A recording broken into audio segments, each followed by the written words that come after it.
going down, everybody? It's your boy, that guy my high, tuning back in for another reaction. This time we got another one of them Mr. Ballin' Bangers. This one's called The Bravest Kid in America. I saw that and was like, I gotta see who the bravest kid in America is, and why he has that title. You know what I'm saying? He better have done some amazing shit. You know what I mean? But anyways, man, before we jump into that, we gotta give a big shout out to all the members. Jeffrey's YouTube, Hologril, Taylor, Nine Heis. I think I said it right, Nine Heis. She's been giving me the pronunciation in the comments, so I'm trying to get it right. Anyways, The Funny Farm, Jordan, Christy Poe, Holla Boy, Marla, Marie, Diesel Fuel, Tammy, Nick, Creatively Insane, Carrie, Ryan Parks, Nicole, Aaron, Mama Dukes, Misty Summers, Lynn Willow, Driver Thoughts, Lynn, Amy Jane Doe, Liz, Nugget, My Hood Life, and Gary Willis. I know one right off the top of my head that we're missing. We're missing KC Girl. So shout out to KC Girl. I'm not sure what's up with her things. I'm gonna have to hit her up and see what's up. And we're missing one other member. We had 29 as of yesterday, so there's 2 people. So KC Girl, and there's someone else that I'm gonna have to go back and potentially see if I can remember the name or find the name, so I can hit you guys up. You know what I'm saying? I try to do my due diligence to at least let you guys know, because I do know from all the people who have basically left the membership, majority of you guys have come back, and most of the time it was you didn't even know that you had got taken off. So yeah, I'll hit you guys up. But anyways, if you want to get a shout out in all the videos, you want to take advantage of some perks, think about hitting that join button down below. You know what I'm saying? I'll be trying to pay attention. You see what I'm saying? I'll be like, I notice when people are not here. You know what I mean? Because we pay attention to our members that much more. You know what I'm saying? Because we want y'all to know that you're special. Yeah. Anyways, let's hop into this shit. We got the bravest kid in America. Let's go. Shout out to Mr. Ballin. Let's do this. As you listen to today's absolutely epic story, remember the main character was a child when all of this happened. A child. But before we get into today's story, if you're a fan of the strange, dark, and mysterious delivered in story format, then you've come to the right channel, because that's all we do, and we upload 2 or 3 times every week. So if that's of interest to you, please continuously maneuver your vehicle right in front of the like button's car on the highway, and then turn on your blinker, but don't change lanes. Also, please subscribe to our channel and turn on all notifications so you don't miss any of our weekly uploads. All right, let's get into today's story. Let's do this. Let's see what he brought us today. Very brave kid.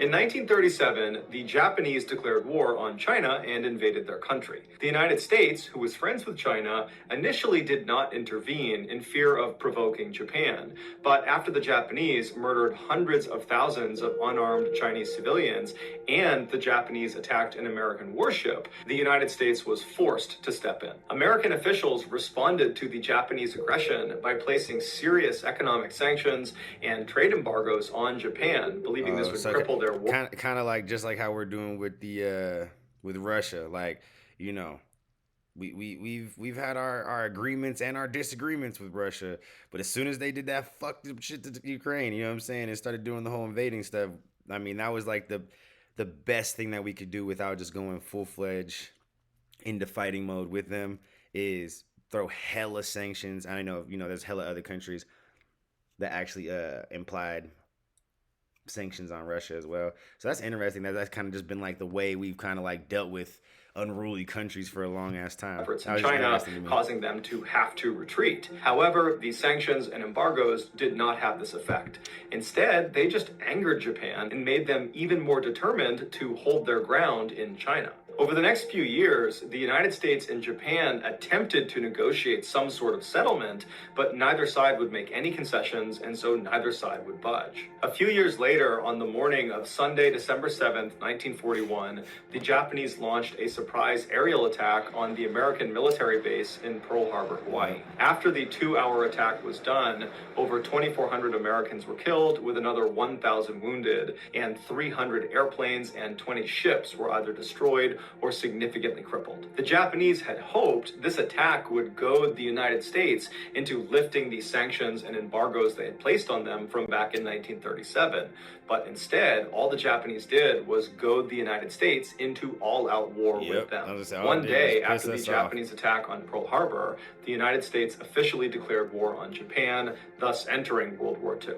On the day the Japanese bombed Pearl Harbor, Jack Lucas, like every other American in the country, was glued to his radio listening to the news. He was devastated and shocked at this carnage he was hearing about in Hawaii. And so by the time the president of the United States was declaring war on Japan, Jack had already made up his mind that he was going to join up and he was going to fight for his country. However, there was an issue. Jack wasn't old enough to join the military. You needed to be 17 years old, and Jack was only 14.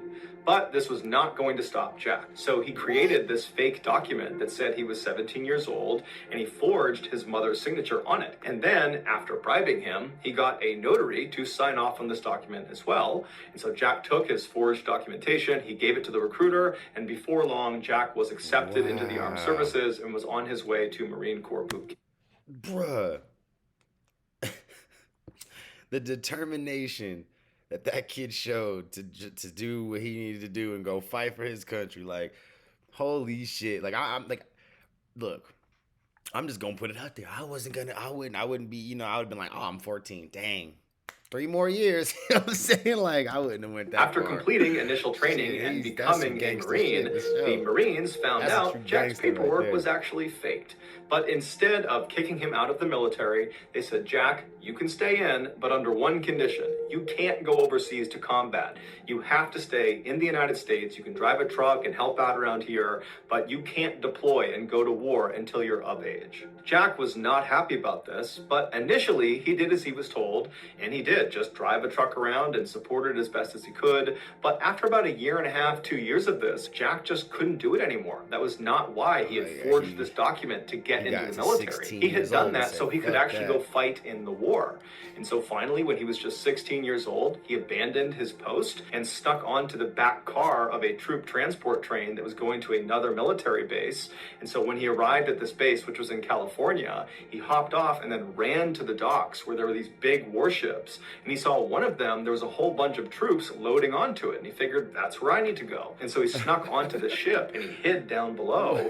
And then after the ship took off and was out to sea, he revealed himself and he walked up to a Marine officer and he kind of played off the, oh, I must have got on the wrong ship, but now that I'm here, can I join your unit? And this officer, who had no idea how young Jack was, eventually said, okay, but prepare yourself because we're going to invade Iwo Jima. Now, Jack had never heard of Iwo Jima and did not know its significance, but frankly, Jack didn't really care. He was just... That would be fucking wild. Because if I remember correctly, in World War II, the Iwo Jima, however you say it, like that whole island situation was like really, like they fought for that shit. You know what I'm saying? Like there was a lot of bloodshed that happened on that little, island situation. Because it was just like a good post, I'm pretty sure. If I remember correctly, I could be completely wrong, but I do, like that name, like it just rings bells in my brain when I'm like thinking back of like history class and shit and like learning about the wars. Like I'm pretty sure that was one of like those like spots that like everybody wanted because it had like an advantage point basically. That he was actually going to see combat. What Jack couldn't have known, and what the other Marines on the ship couldn't have known either, is that the battle for Iwo Jima would become one of the bloodiest and deadliest battles of the entire war. The Japanese that were on this island defending... Yeah, see, I knew it. I was like, man, that name sounds fucking wild. Like I'm pretty sure that was one of like the most crazy iconic situations in the World War II. Like, yeah. That's nuts. I knew there was a lot of bloodshed on absolutely that fearless and would not surrender despite being outnumbered, and they were heavily entrenched in these caves and tunnels built in all over the island, and they rarely left these caves and tunnels, which meant Jack and the other Marines, when they landed on this island, the only way they could fight the Japanese was by literally crawling down into these tunnels, which were usually booby-trapped, and fighting up close and personal with the enemy. Jack's ship arrived off the coast of Iwo Jima in February of 1945 when Jack was still 16 years old. On February 19th, the first wave of Marines climbed down the side of this big ship down onto these smaller amphibious landing crafts, and then one by one they began making their way towards Iwo Jima to begin the invasion. Jack was not part of this initial invasion. He would be going out on day 2 with the second wave of Marines. And so Jack and all the other second wave Marines just stood at the front of the ship and watched as these amphibious crafts made it up to the beach, and then just got completely gunned down by Japanese machine gunners that were lining the beach. And so by the second day, when Jack and the rest of the Marines are getting ready to launch their assault, there are literally thousands of dead Americans just lining the beach. That would be but so Jack crazy. and the other second wave Marines, they knew this was their job, this was their duty, and so they were undeterred. They climbed down the side of the ship, they boarded their amphibious landing craft, and began the journey towards the island. As they got closer, the Japanese machine gunners opened fire not only on Jack and the boat he was in, but all of the crews that were coming towards the beach. And so hundreds of Americans were just getting gunned down before they even reached the sand. Jack and his crew managed to get to the beach, and so as the gate dropped on their boat, and as Jack is running onto the beach, the men around him are just getting cut to pieces by these machine guns.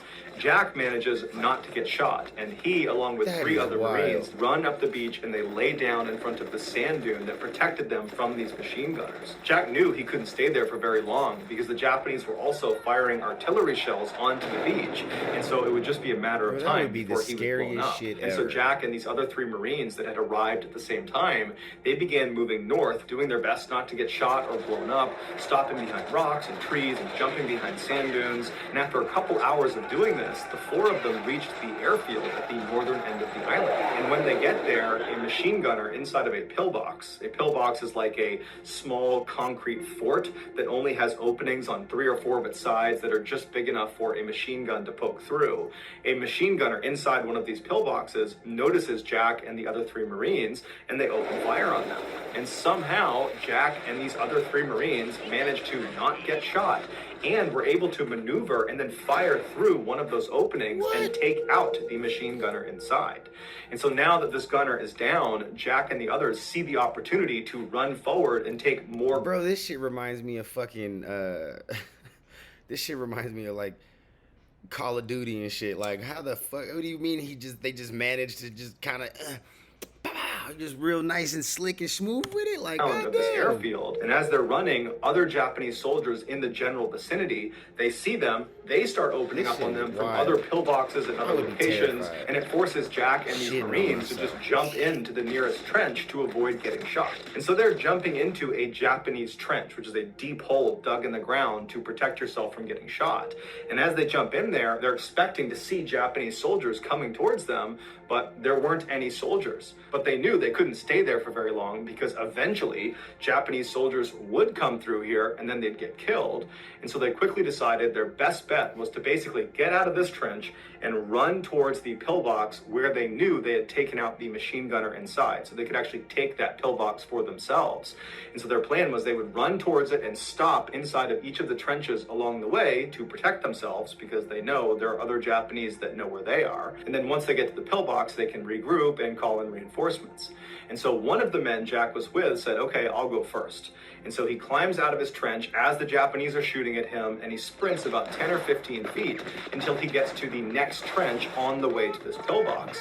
And so Jack is watching as this guy jumps into this trench, and as soon as he disappears out of view, this Marine is immediately turning around and scrambling to get back out of the trench, and he's trying to run back towards Jack and the other 2 Marines he was with. It would turn out this guy had jumped into another Japanese trench that was full of Japanese soldiers. He'd actually landed on top of an actual soldier. But these Japanese soldiers were so caught off guard by this, they didn't have time to react and shoot this Marine before the Marine was able to scramble out and get back to Jack and the others. And then for the next several minutes, Jack and these other 3 Marines opened fire on these Japanese soldiers in this trench like 10 or 15 feet away, and these Japanese soldiers, they too opened fire on Jack and the other 3. Jack was able to take out 2 of the Japanese soldiers before his gun jammed, and so he ducked down into the trench to work on his gun, and as he's down there, he notices there are 2 grenades on the ground right next to him. And so without any hesitation, he yells, "Grenade!" to the other Marines, and then he jumps on top of them, smothering the grenades with his body. One of the grenades was a dud, and so it didn't explode.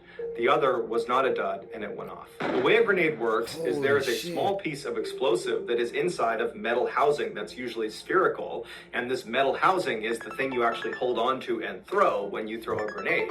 And so when this small explosive is triggered by pulling the pin and releasing the spoon, it detonates and it causes the metal housing itself to be ripped apart and sent flying. Basically, when a grenade goes off, it's like having hundreds of pieces of jagged metal shot off in every direction that are all traveling roughly at the speed of a bullet or faster. And so naturally, a grenade up close is incredibly lethal. In fact, the kill radius of a typical fragmentation grenade is about 5 meters. When the grenade under Jack that was not a dud exploded, it sent Jack flying into the air, and then when he came back down again, his comrades saw him and they could see he was clearly devastated from all the fragmentation that had been pumped into his body, and so they assumed he was dead.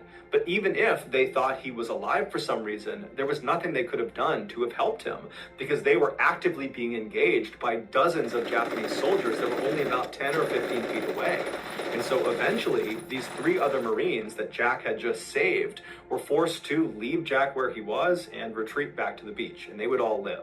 The Japanese soldiers in the trench that they were fighting against would eventually come into Jack's trench, but most likely when they saw Jack laying there just completely ruined from this grenade, they assumed he was dead, and so they just kind of left him there. But Jack wasn't dead. He just couldn't speak, and he couldn't see anything, and he really couldn't move, although he could wiggle a few fingers on his left hand.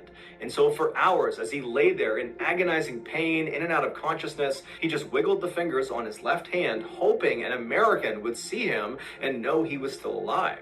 And you gotta figure, this whole time, it is just constant chaos all around him. His chances of survival are incredibly slim. The idea that an American... This shit took like a crazy ass turn. Like I was expecting like this dude to be like, you know, fucking superhero and shit, and he never got touched, you know, not one bullet ever scathed him and shit. But no, this motherfucker jumped on a goddamn grenade. Like, that is the most gangster shit ever. American is going to find him and be able to evacuate him is almost zero, and he must have known that. I mean, they train you but to do that by shit, some miracle, eventually another American unit did find their way into Jack's trench, and they did notice him wiggling the fingers on his left hand.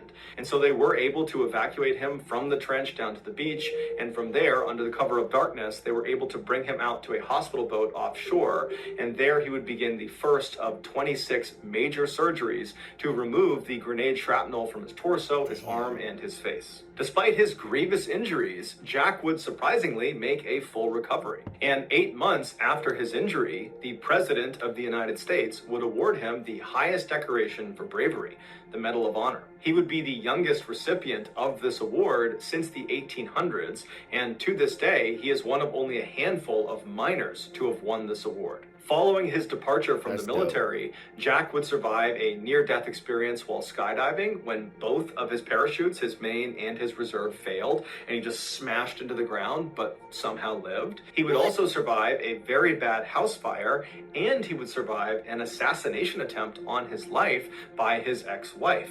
And so naturally, he titled his memoir... Wait, what? What the fuck? Hold on, bro.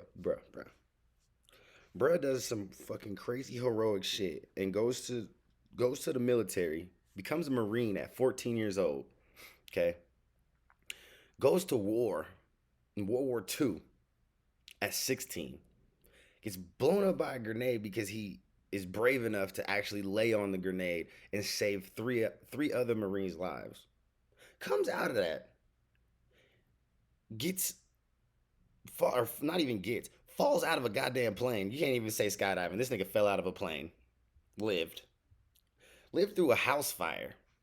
And then only to do all that to then have your ex-wife hate you that much because of whatever reasons, to then she tried to assassinate your ass? Like, whoa, bro. The dude had a crazy life. Indestructible. Jack would eventually die of natural causes on June 5th, 2008.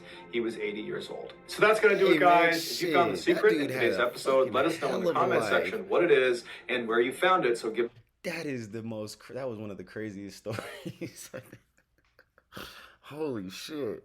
Like, how did that nigga live the whole full life? You made it to 80. You lived a great life, bro. But you had a fucking story to tell. Holy cow.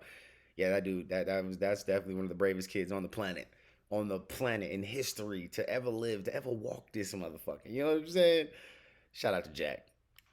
Shout out to you, Jack. That was crazy. Holy man. But anyways, man, you let me know what you thought about that down in the comments below. And I'll catch you on the next one. Peace.